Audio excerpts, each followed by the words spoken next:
जो घोर निराशा बंगाल की जनता में व्याप्त है, भरोसे की शपथ, ये संकल्प पत्र परिचय 15 अप्रैल से 9 मई बंगाल के नए साल से लेकर गुरुदेव की जन्म जयंती तक ये जो चुनावी अभियान चलने वाला है, वो चुनावी अभियान किस मुद्दों पर चलेगा और भारतीय जनता पार्टी कैसे बंगाल को विकसित बंगाल बनाएगी, इसका रोड मैप हमारा ये संकल्प पत्र है, भरोसे का शपथ। ये 24 दिनों का अंतराल एक प्रकार से बंगाल की जनता के सपनों को संजोने का एक अनुष्ठान है।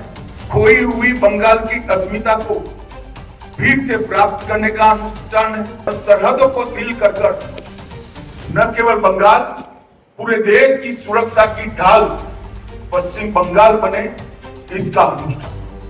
बंगाली नए वर्ष के दिन इस संकल्प के साथ हमारी यात्रा प्रचार के माध्यम से शुरू होगी और गुरुदेव की जन्म जयंती के आसपास ही भय के कोहरे से बाहर आकर भरोसे का शासन बंगाल में प्रस्तावित करें।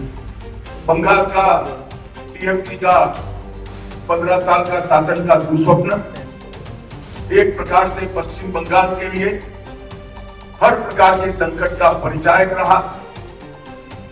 इस संकल्प पत्र के आधार पर चलने वाले हमारे अगले 5 साल भाजपा सरकार के बंगाल के विकास का रास्ता खोले। जैसे अभी अग्निमित्रा जी ने बताया, जहां मन भययुक्त न हो और सिर गर्व से ऊंचा हो, तो गुरुवर ठाकुर की कल्पना को हम निश्चित रूप से जमीन पर उतारने का प्रयास करेंगे। भ्रष्टाचार, इन तीनों चीजों को प्रस्तावित करने में लगाया है, परंतु अब भाजपा के भरोसे के आधार पर बंगाल की जनता नया रास्ता ढूंढेगी।